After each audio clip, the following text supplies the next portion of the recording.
Dawnbringer, Book 1, Chapter 8, Interweaving of Hearts.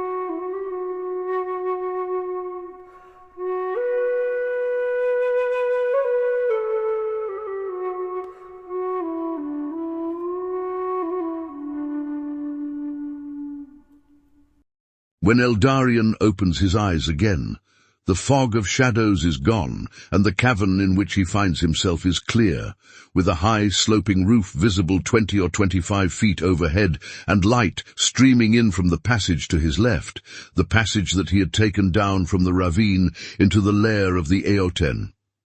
Aching from his fall and from the stress of the fear-filled time before his collapse, he pushes himself to his feet and picks up his greatsword. To his surprise, the blade is completely free of blood or stain, as if the light that had burned through the sword had cleansed the blood along with the purging of the beast. After returning the clean sword back to its scabbard, Eldarien kneels down over Rorlain, who still lies unconscious, and prepares to lift him onto his back.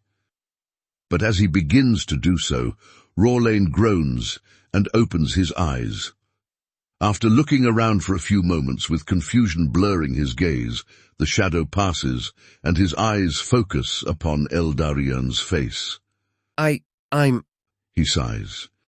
Yes, you are safe. Eldarien whispers. We must get out of here. Rorlain begins, his voice tense with fear. There is a terrible beast in this cave. He carried me here himself. I know, but it is gone now. Do not fear. Gone? How? It has been expelled, Eldarien says. We can speak more of it later, but your father is worried about you, and I am sure that the sooner we return, the better. You come from my father? Aye. Well then, let us make haste. Rorlain rises to his feet, but his legs falter beneath him, and he would fall, except that Eldarien catches him under the arms and holds him up. We will make what haste we can, Eldarien says. According to your capacity. But it is better that you recover and we are delayed than that you push yourself too hard. You do not think the creature will return? Rorlain asks, steadying himself and testing his legs again, which this time holds strong. No, I do not.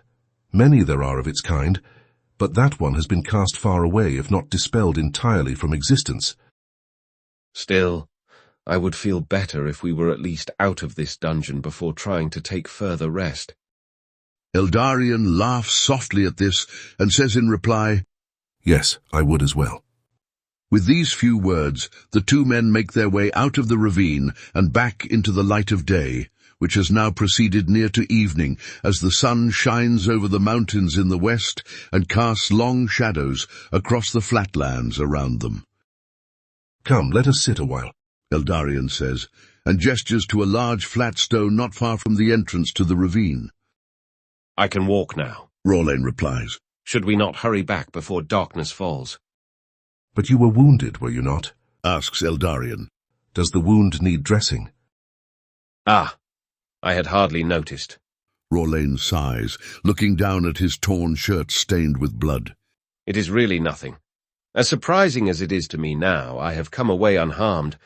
These wounds come from the claws of the beast that pierced me when it carried me from the edge of the wood to its lair. They are little more than cuts from a thorn would be. Nonetheless, let us have a quick look. I am concerned that wounds inflicted by such a creature could be anything but simple. Really, I am all right. Rorlain says, slight frustration in his voice, but immediately he subdues himself, nods, and sits on the stone. He unbuttons what remains of the front of his shirt and pulls it open to expose his chest, which indeed shows a crooked line of puncture marks inflicted by a giant hand with nails like claws. Eldarien sits down beside him and inspects the wound. You act as if you are accustomed to giving orders. Rorlane says absent-mindedly, looking at his chest as well, all frustration now gone from his voice. Or at least you are accustomed to caring for the well-being of others. That is true on both accounts. Eldarien confirms and presses lightly against one of the marks. Does this hurt? Only slightly. There is no pus and very little blood, and I see no signs of swelling or infection. You may indeed have nothing but simple wounds. What a blessing that is indeed. Indeed. Rorlane says, and runs his finger over one of the wounds himself. I thought I would never again wake. He adds, emotion in his voice. And here I am with hardly more than scratches. I don't know how I shall ever express my gratitude to you or repay you for what you have done. Neither of those is needed, Eldarien replies. And anyway, I would be more averse to having you in debt to me than being indebted to you myself. As you say. Rorlane says, raising his head and looking into Eldarien's eyes. His own gaze is serious and mature, thoughtful, and full of both pain and longing, an intensity which Eldarien, to his own shame, had not expected to see there. But a blood bond is a blood bond, and shall not be broken. Rorlane continues, his voice soft, as he begins to button his shirt again. No matter what you say, I owe you my life, and my people say that such a bond is one of the most sacred and is unable to be dissolved by anything in this world. Well then, Rorlane, Eldarien answers, let your troth be one of gratitude, and may you pray to the gods for me, for that is what I need more than aught else. The man says nothing in response, but simply stands, looks out over the land to the east, and sighs. Eldarien stands and looks with him, and then says, let us return to your father and to your home. Right now there is nothing I wish for more.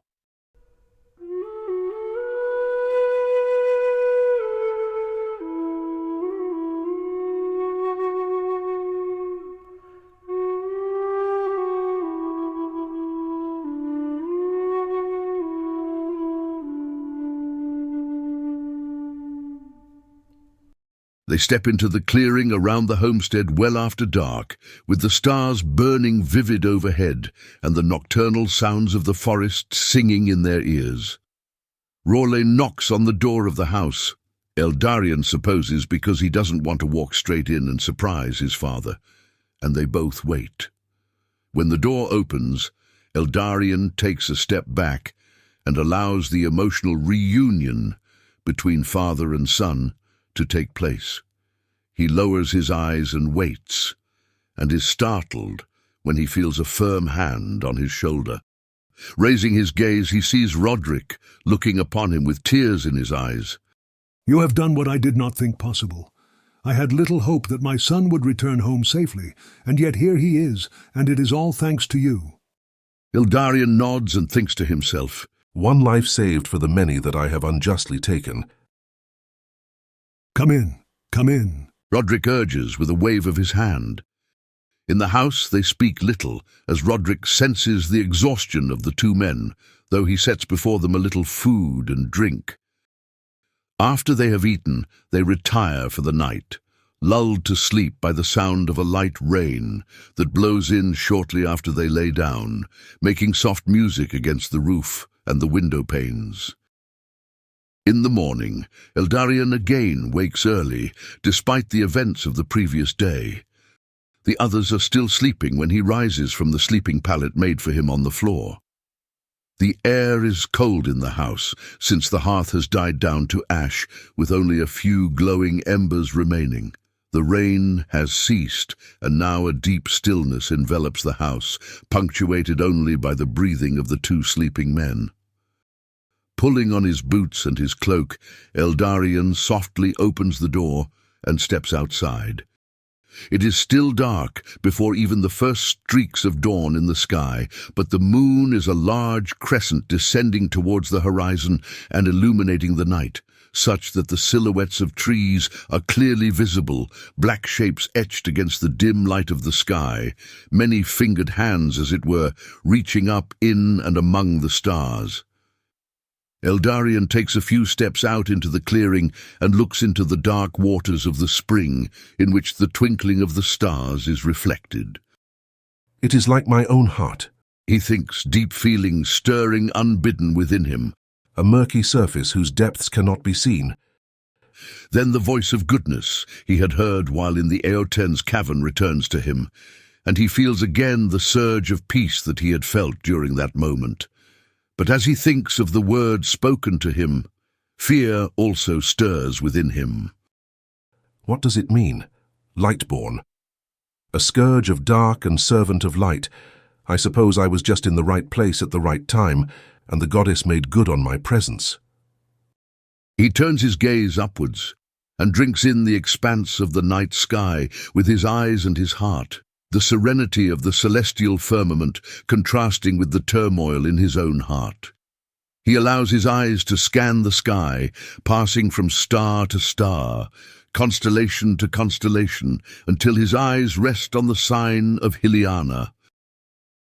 But then again, He thinks, the way that she spoke to me, it is not as if she was using me, nor as if I were some anonymous tool, chosen at random or through the interplay of circumstances. But still, if I am anything, I am a man of darkness, covered in shadow inside and out, with only a speck of light left alive somewhere deep inside me. and his mind carries him back now to the barrow of Galaptes once again, the Galaptes of his past, which is also his destination in the present. In that moment, too, I was spoken to, chosen. Absent-mindedly, he raises his hand and reaches into his shirt, placing his fingers upon the amulet that he had taken then, so many years ago, and has kept with him ever since. But then, too, it was a matter of circumstances, the interplay of events that led me to be in that forgotten place, unvisited by living men, at that time, and in that way. I don't understand, and I don't know how to move forward, if moving forward is even what I desire. Life when my hometown is destroyed, an amulet of an ancient king, escape from shipwreck, a blessed sword, and the darkness crumbling before me as if nothing. Does my answer come so quickly, after I've only just begun my journey? I set forth from Igni to find some light concerning the events of our anguished time, and some path through the darkness by which I may help. And already it's like an answer has come to meet me.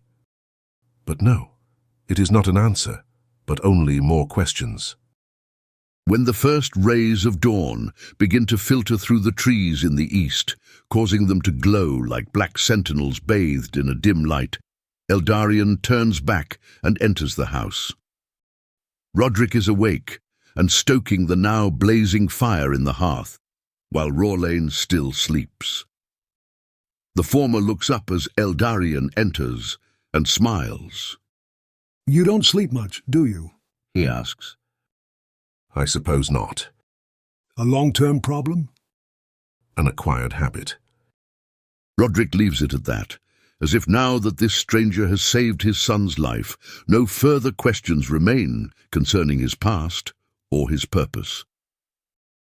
Eldarien sits down beside Roderick and says, Your son was lightly wounded when the beast took him, but it was an incidental wound, as it were, minor and unintentional. So there was a beast after all? It was as you feared, but the trouble should be past now. Roderick looks at Eldarien with raised eyebrow for a moment, and then turns back to the fire, the orange light of the flames glistening in his thoughtful eyes. If the wound was minor, why do you tell me about it? In case of infection or consequence, Eldarien replies.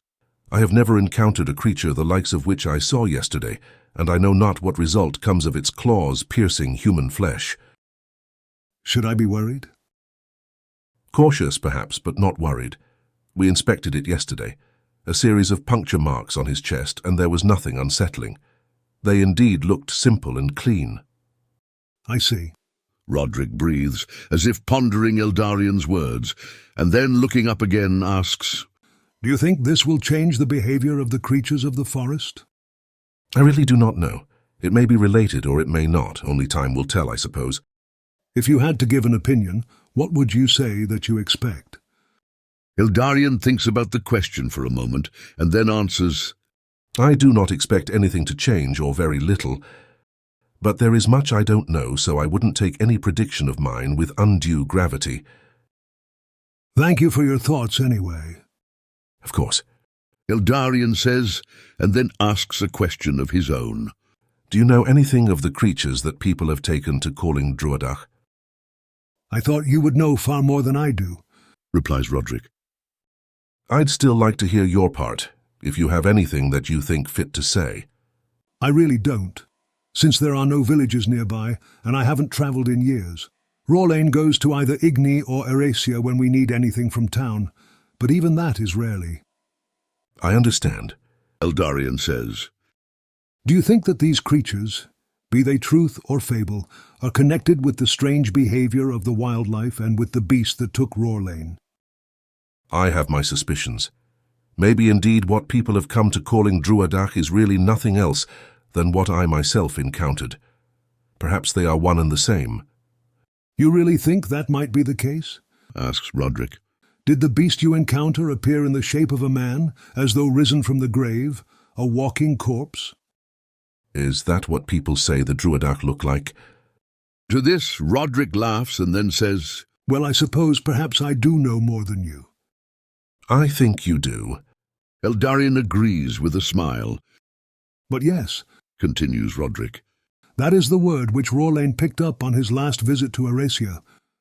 He told me that he heard these creatures come in during the night and slaughter livestock and rip up the crop from the fields before it is even full grown.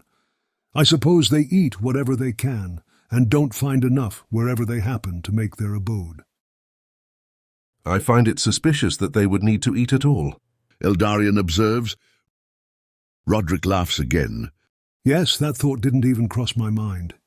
If they really are dead creatures, or gods forbid men, brought back to life, then surely they wouldn't need ordinary sustenance. As far as I understand it, the art of necromancy cannot bring the dead back to life, explains Eldarien. It can only create a channel of communication between the living and the spirits that have passed on, and a tenuous channel at that. An art abhorrent to the gods, if all the accounts are true? Rodrik adds. Indeed. But if necromancy lies at the root of what is happening with these Druidach, whatever they might be, then I fear a great evil is at work, twisting the intentions of the Seven, turning the cycle of life and death on its head.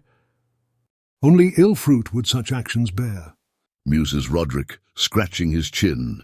Particularly if those who are dead but now live are now bringing to death those who still live. It is an unsettling thought.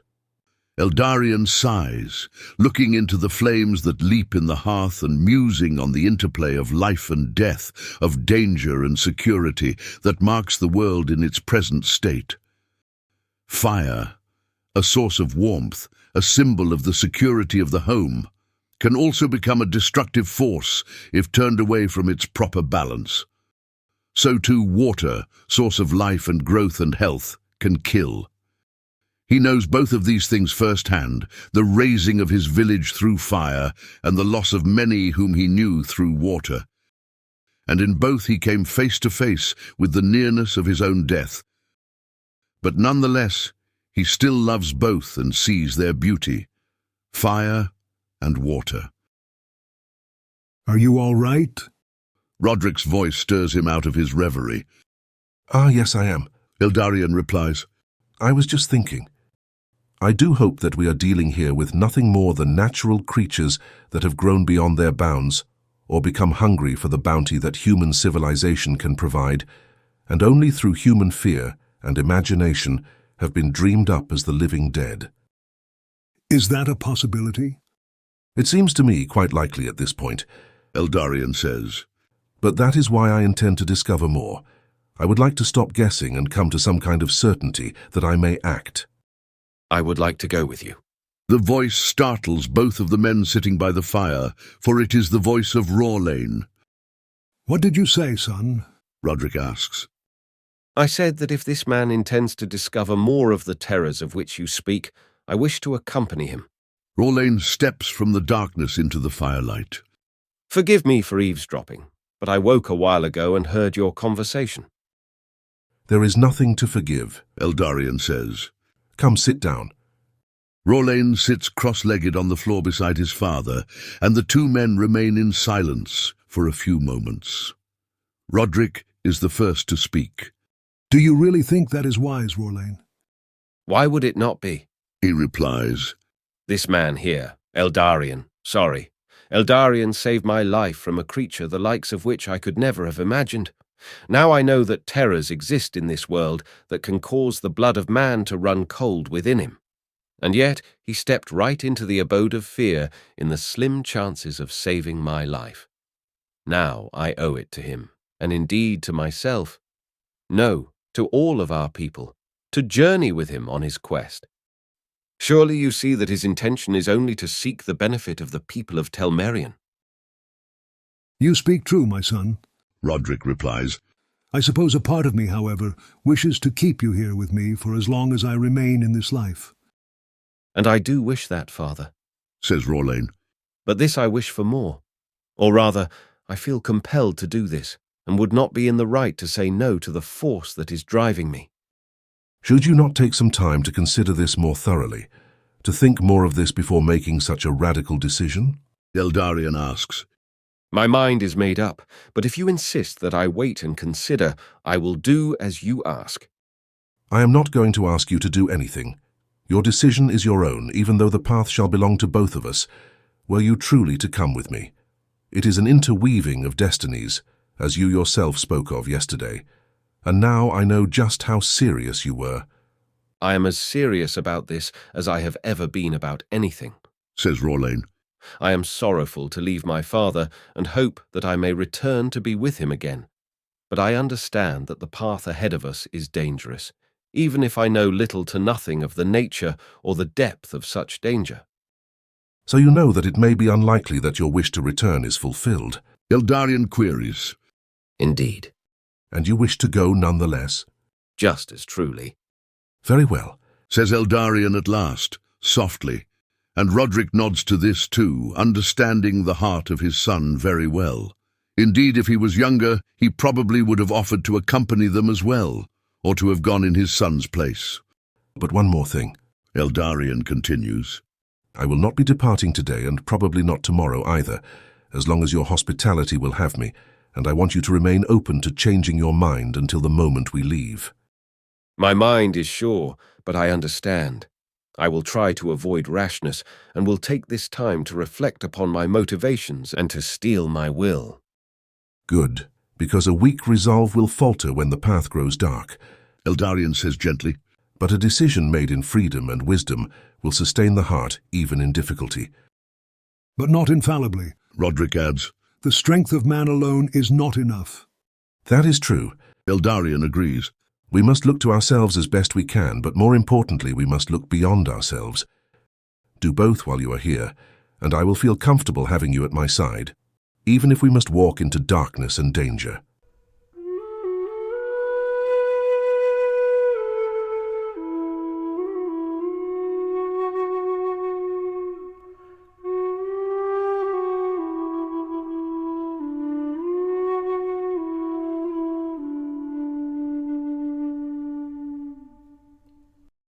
On the 5th day after Rolain's rescue, the two men set out from the homestead.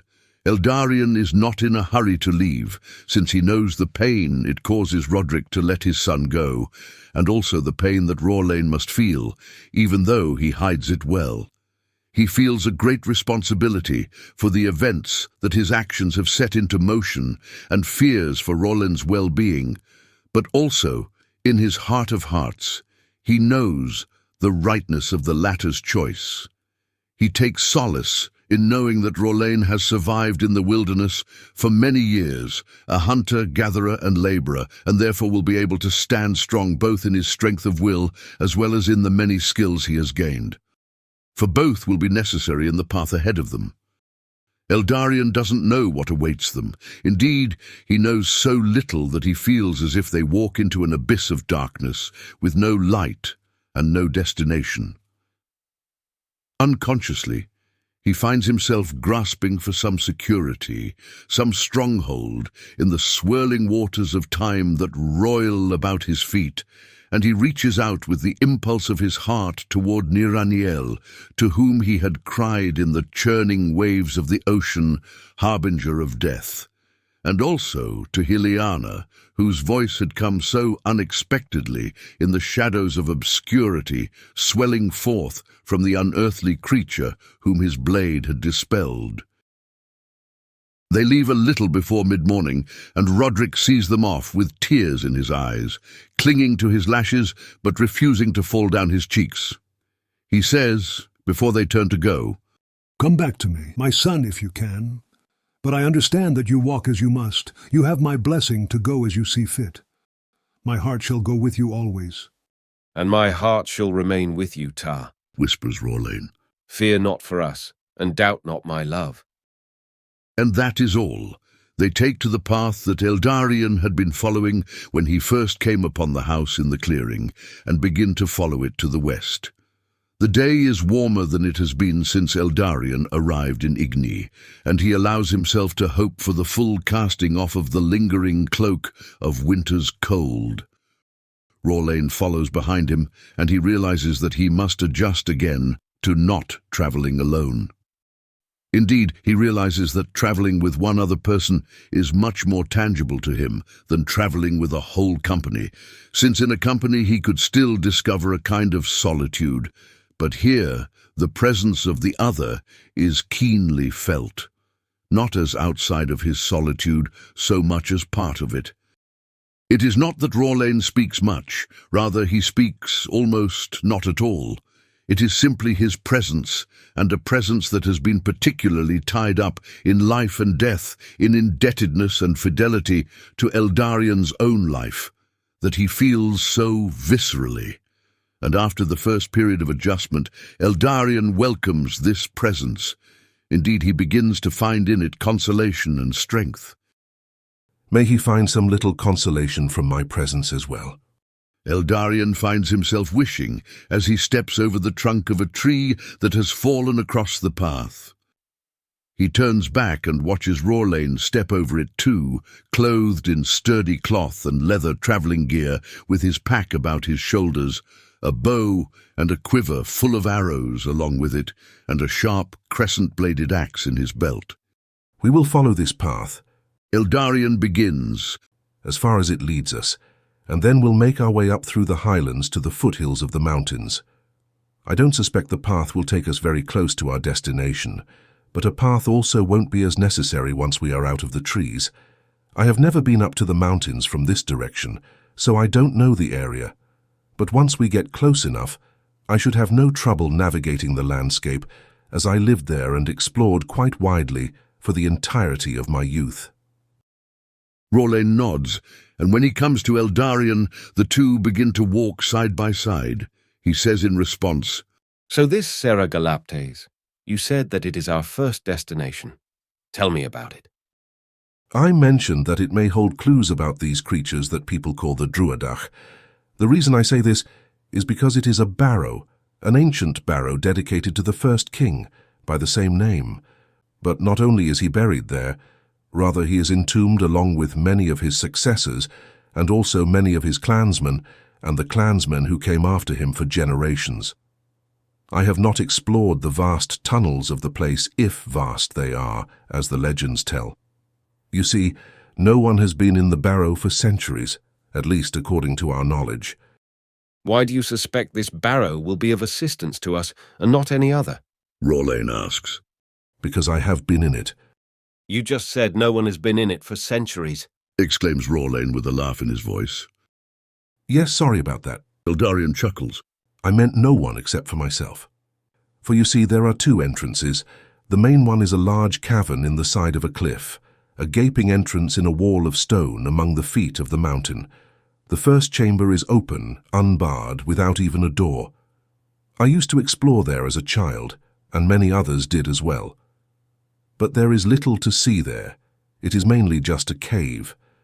But at the back of this cave is a massive, ancient doorway, arched and engraved with runes. No one knows how to open it. to cause the heavy stone doors to swing open, save destroying them by force. There is another entrance, however, which perhaps only I have ever taken, and that unintentionally. It is a great sinkhole in the earth, not far from the entrance to the cavern. It opens straight into an underground lake into which the rains fall and the snows melt, and which connects with the rest of the barrow, or at least with parts of it. Like I said, I know very little, since I did not explore it in any depth. My main concern was to get out. How did you unintentionally find this entrance? Rorlain asks. Well, Eldarien begins, and then pauses, not knowing how much to share. He's already coming to trust Rorlain, but these memories are too deep, too painful to share lightly and on such short acquaintance. But then again, he realizes he has already opened up a great deal to the Feskar family. Did he do this only because he knew he would probably never see them again? Or was there another reason? Eldarien. oh yes, I'm sorry. It happened when my village was destroyed. I suppose you need to know since we may pass that way. In fact, He pauses and then, to his own surprise, adds, I intend to stop there. It has been a long time, and I want to take the opportunity. Your village? It went by the name of Falstead. Perhaps you've heard of it, perhaps not. No, I do not recall ever hearing of it. I expected as much. It was never rebuilt. Eldarien, I'm so sorry. It was a long, long time ago. Some things even time cannot mend. Yes, but much of the sting is gone. Eldarien says softly, And there are things besides time which can also mend the heart. And the answer to the question you have not asked is, my family died along with the rest of the village. To my knowledge, I am the only survivor. Rorlain says nothing in response to this, but his silence is adequate response. After a while, Eldarien continues, Falstead was attacked by Relihim. They were bolder in those days and frequently passed through the areas to the east of the Teldren Mountains. We lived in fear of them, and in this case, our fears were realized. It was fleeing from the village in the dark of night that I fell into the sinkhole. It may well have saved my life. Again, the conversation lulls into silence, and they continue walking side by side, the quiet sounds of the forest enveloping them and their footsteps against dirt and stone crunching as they walk.